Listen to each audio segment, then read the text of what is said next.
अथ श्रीयोगवासिष्ठे उपशमप्रकरणे सप्तविंशः सर्गः। श्रीवसिष्ठ उवाच सुरासुरसभा ज्येष्ठे तस्मिन् भृगुसुते गते मनसा चिन्तयामास बलिर्बुद्धिमताम्बरः। युक्तमुक्तं भगवता चिदेवेदं जगत्त्रयं चिदहं चिदिमे लोकाश्चिदाशाश्चिदियं क्रिया सबाह्याभ्यन्तरं सर्वं चिदेव परमार्थतः अस्ति चिद्व्यतिरेकेण नेह किंचन कुत्रचित्। अयमादित्य इत्यर्को न चिता यदि चेत्यते तदर्कतमसोर्भेदः क इहेवोपलभ्यते। इयं भूरिति भूरेषा चिता यदि न चेत्यते भूमेः किं नाम भूमित्वं तद्भव्ये भव्यतां गतम्। इमा दिशो दिश इति चेत्यन्ते न चिता यदि तत्किं नाम दिशां दिक्त्वं शैलानां चापि काद्रिता। इदं जगज्जगदिति चिता यदि न चेत्यते तत्किं जगत्त्वं जगतो नभस्त्वं नभसोऽथ किम्। कायोऽयं पर्वताकारश्चिता यदि न चेत्यते तत्किं नाम शरीरत्वं शरीरस्य शरीरिणाम्। चिदिन्द्रियाणि चित्कायश्चिन्मनश्चित्तदेशना चिदन्तश्चिद्बहिश्चित्खं चिद्भावाश्चिद्भवस्थितिः। चितैवैनमहं सर्वं स्पर्शनैषणपूर्वकं करोमि मात्रा संस्पर्शं शरीरेण न किंचन। किमनेन शरीरेण काष्ठलोष्टसमेन मे अशेषजगदेकात्मा चिदहं चेतनात्मकः। अहं चिदंबरे भानावहं चिद्भूतपञ्जरे सुरासुरेषु चिदहं स्थावरेषु चरेषु च। चिदस्तीह द्वितीया हि कल्पनैव न विद्यते द्वित्वस्या संभवाल्लोके कः शत्रुः कश्च वा सुहृत्। बलिनाम्नः शरीरस्य छिन्ने शिरसि भासुरे चितः किं तद्भवेच्छिन्नं सर्वलोकावपूरणात्। चिता संचेतितो द्वेषो भवति नान्यथा तस्माद्द्वेषादयः सर्वे भावा भावाश्चिदात्मकाः। न चितो व्यतिरेकेण प्रविचार्यापि किंचन आसाद्यते किल स्फारादस्मात् त्रिभुवनोदरात्। न द्वेषोऽस्ति न रागोऽस्ति न मनो नास्य वृत्तयः चिन्मात्रस्यातिशुद्धस्य विकल्पकलना कुतः। चिदहं सर्वगो व्यापी नित्यानन्दमयात्मकः विकल्पकलनातीतो द्वितीयांशविवर्जितः। चितश्चिदिति यन्नाम निर्नामायाननाम तत् शब्दात्मिकैषा चिच्छक्तिः परिस्फुरति सर्वगा। दृश्यदर्शन निर्मुक्त केवलामलरूपवान् नित्योदितो निराभासो द्रष्टास्मि परमेश्वरः। कल्पनाविकलाकारः कालकान्तकलामयः आभासमात्रमुदितो नित्याभास विवर्जितः। भारूपैकस्वरूपेऽस्मिन् स्वरूपेण जयाम्यहम् चैत्यरञ्जनरिक्ताय विमुक्ताय महात्मने। प्रत्यक्चेतनरूपाय स्वरूपाय नमोऽस्तु ते। चितये चैत्यमुक्ताय युक्त्या युक्ताय योग्यया। सर्वावभासदीपाय मह्यमेव नमोऽस्तु ते। चैत्यनिर्मुक्तचिद्रूपम् विश्वग्विश्वावपूरकम्। संशान्तसर्वसंवेद्यम् सच्चिन्मात्रमहं महत् आकाशवदनन्तोऽहमप्यणोरनुराततः। नासादयन्ति मामेताः सुखदुःखदशादृशः संवेदनमसंवेद्य मचेत्यं चेतनं ततम्। न शक्ता मां परिच्छेत्तुं भावा जगद्गताः अथ चैते जगद्भावाः परिच्छिन्दन्तु मामिमम्। यथाभिमतमेवैते मत्तो न व्यतिरेकिणः यदि स्वभावभूतेन वस्तुना वस्तु नीयते। ह्रियते दीयते वापि तत्किं कस्य किल क्षतं। सर्वदा सर्वमेवाहं सर्वकृत् सर्वसंगतः। चेत्यमस्म्यहमेवैतन्न किञ्चिदपि चोदितं। किं संकल्पविकल्पाभ्यां चितं चिदियमेकिका।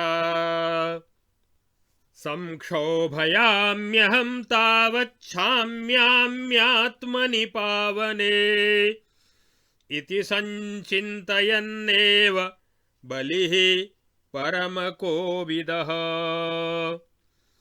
ओंकारादर्धमात्रार्थं भावयन् मौनमास्थितः संशान्त सर्वसंकल्पः प्रशान्तकलनागणः।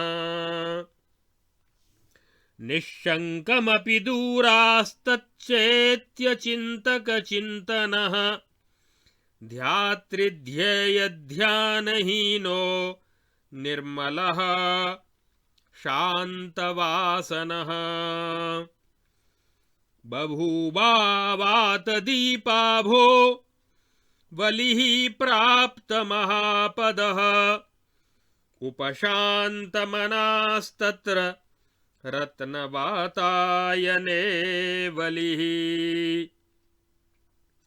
अवसद् बहुकालं स समुत्कीर्ण इवोपले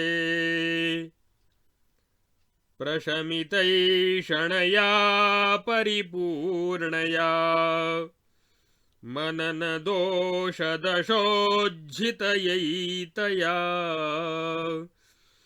बलिरराजत निर्मलसत्तया बिघनमच्छत एव शरन्नभः।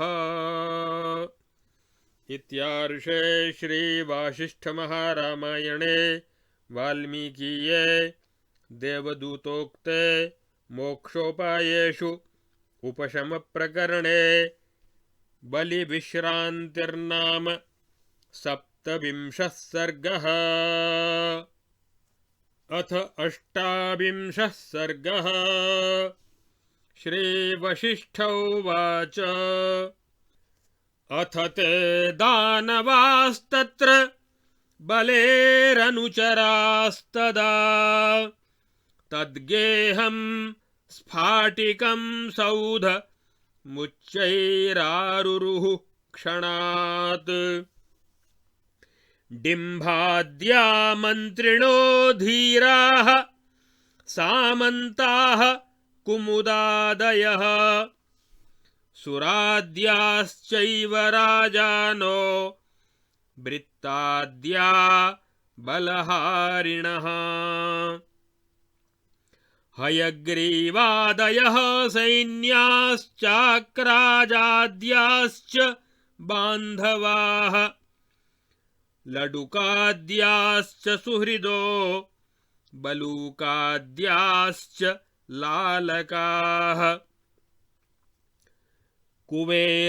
कुबेरयमशक्राद्या उपायनकराः सुराः यक्षविद्याधरा नागाः सेवावसरकाङ्क्षिणः रम्भातिलोत्तमाद्याश्च चामरिण्यो वराङ्गनाः सागराः सरितः शैला दिशश्च विदिशस्तथा सेवार्थमाययुस्तस्य तं प्रदेशं तदा बलेः अन्ये च बहवः सिद्धास्त्रैलोक्योदरवासिनः ध्यानमौनसमाधिस्थं चित्रार्पितमिवाचलं नमत्किरीटावलयो ददृशुर्बलिमादृताः तं दृष्ट्वा कृतकर्तव्य प्रणामास्ते महासुराः विषादविस्मयानन्द भयमन्थरतां ययुः मन्त्रिणः प्रविचार्यात्र किं प्राप्तमिति दानवाः भार्गवं चिन्तयामासुर्गुरुं सर्वविदाम्बरम् चिन्तनानन्तरं दैत्या भार्गवं भास्वरं वपुः ददृशुः कल्पितं प्राप्तं गन्धर्वनगरं यथा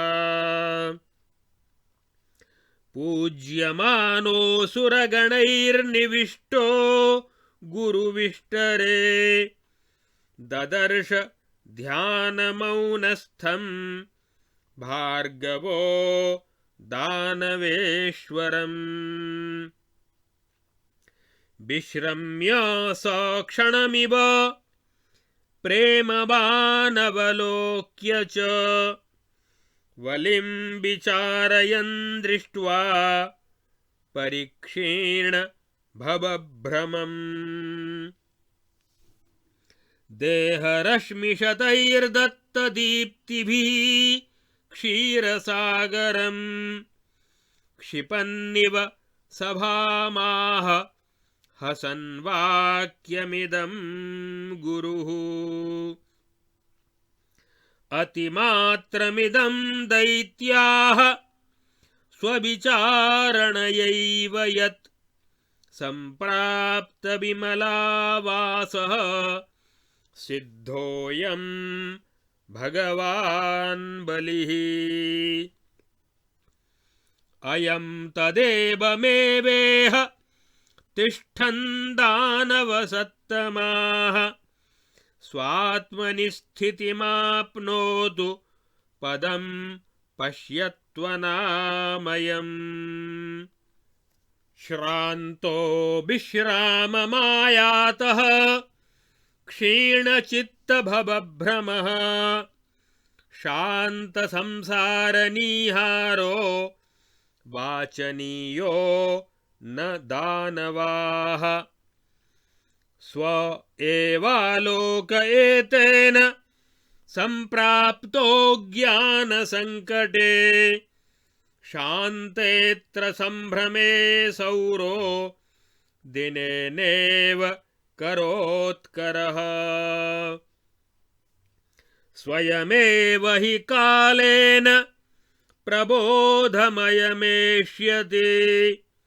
बीजकोशात् स्वसंवित्या सुप्तमूर्तिरिवाङ्कुरः। कुरुध्वं स्वामि कार्याणि सर्वे दानवनायकाः वलिर्वर्षसहस्रेण समाधेर्बोधमेष्यति।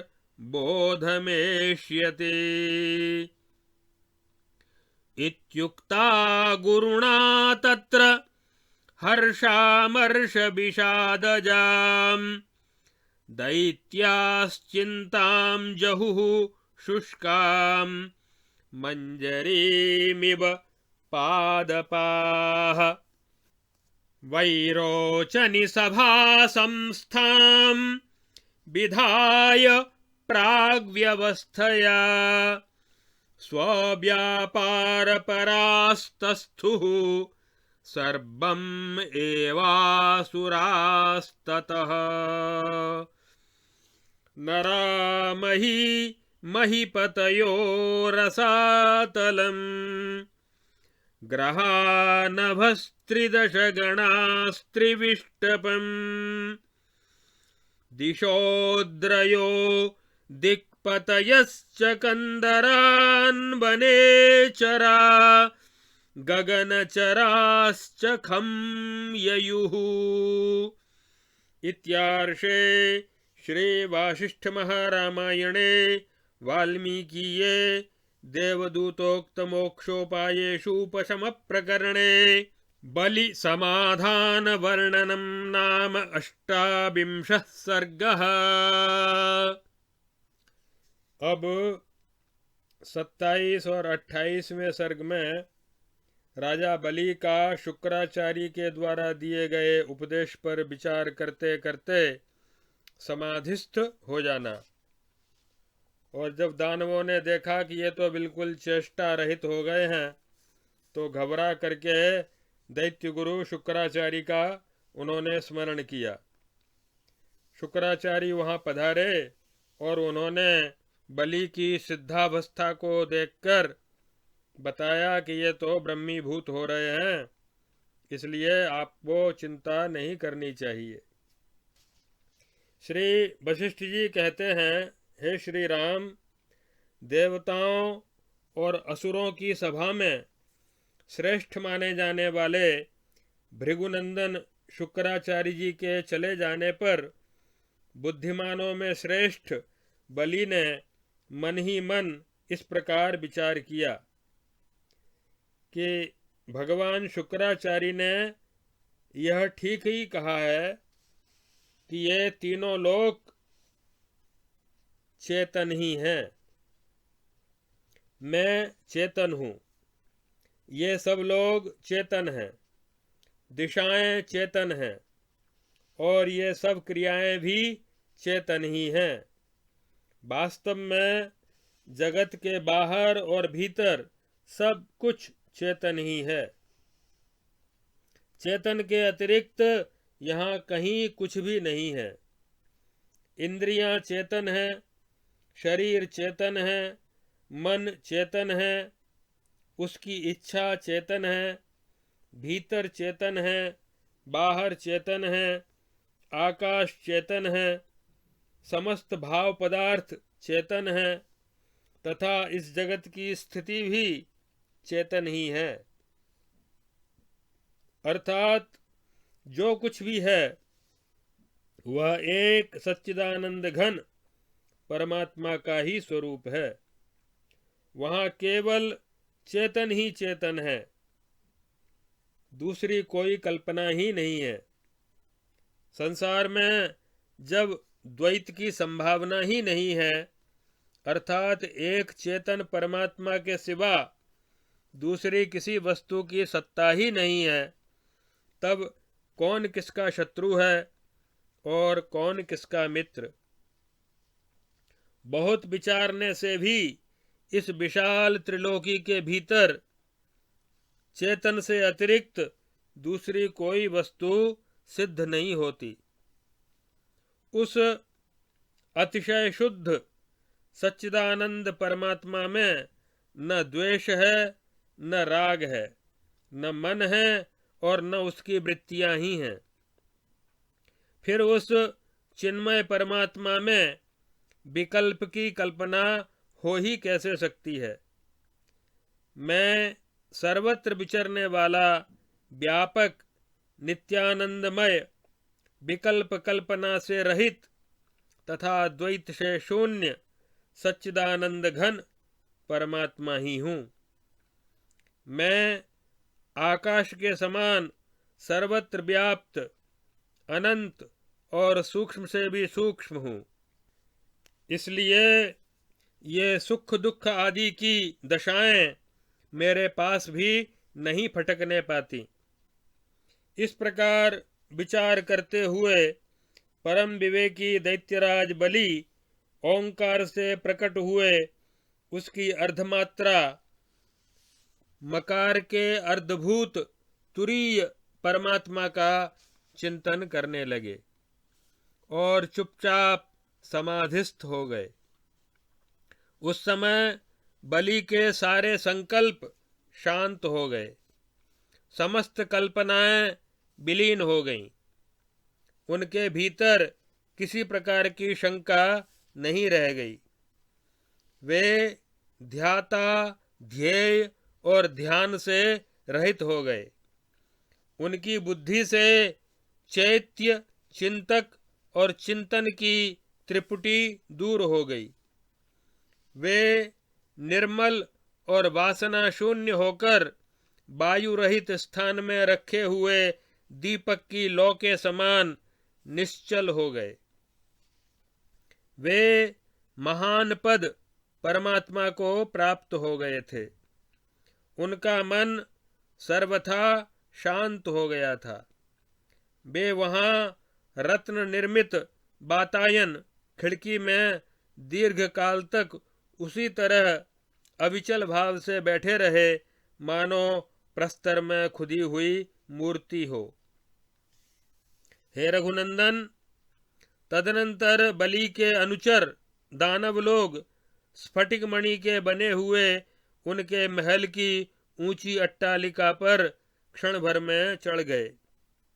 डिंभ आदि धीर मंत्री, कुमुद आदि सामंत और सुर आदि राजा, वृत्त आदि सेनापति, हयग्रीव आदि सैनिक, चाकराज आदि भाई बंधु और लडुक आदि सुहृद मित्र, बल्लुक आदि लाड लड़ाने वाले सखा और हाथ में भेंट लेकर उपस्थित हुए कुबेर, यम और इंद्र आदि देवता तथा सेवा का अवसर चाहने वाले यक्ष, विद्याधर और नाग उस समय बलि की सेवा के लिए उस स्थान पर आ पहुंचे। इनके सिवाय त्रिलोकी के भीतर निवास करने वाले अन्य भी बहुत से सिद्ध पुरुष वहां आए। उनके पास आकर उन सबके मुकुट प्रणाम के लिए झुक गए। उन सब ने बड़े आदर के साथ राजा बलि को देखा। वे ध्यान में मौन होकर समाधिस्थ हो गए थे और चित्रलिखित पुरुष की भांति निश्चल भाव से बैठे थे। उस अवस्था में उनका दर्शन करके अवश्य कर्तव्य प्रणाम आदि कर चुकने पर वे महान असुर पहले तो उन्हें निष्प्राण समझकर विषाद में डूब गए, परंतु उनके मुख पर छाई हुई प्रसन्नता को देखकर विस्मित हुए। तत्पश्चात रोमांच आदि आनंद के चिन्ह देखकर वे स्वयं भी आनंदमग्न हो गए, परंतु उस समय अपना कोई रक्षक न देखकर वे भय के कारण शिथिल होने लगे। फिर दानव मंत्रियों ने विचार किया कि अब यहाँ हमारे लिए कौन सा कर्तव्य प्राप्त है। यह विचार आते ही उन्होंने सर्वज्ञ पुरुषों में श्रेष्ठ दैत्य गुरु शुक्राचार्य का स्मरण किया। स्मरण करते ही दैत्यों ने देखा कि भृगुनंदन शुक्र अपने तेजस्वी शरीर से वहां उपस्थित हैं। असुरों ने उनकी पूजा की। फिर वे गुरु के उच्च सिंहासन पर विराजमान हुए।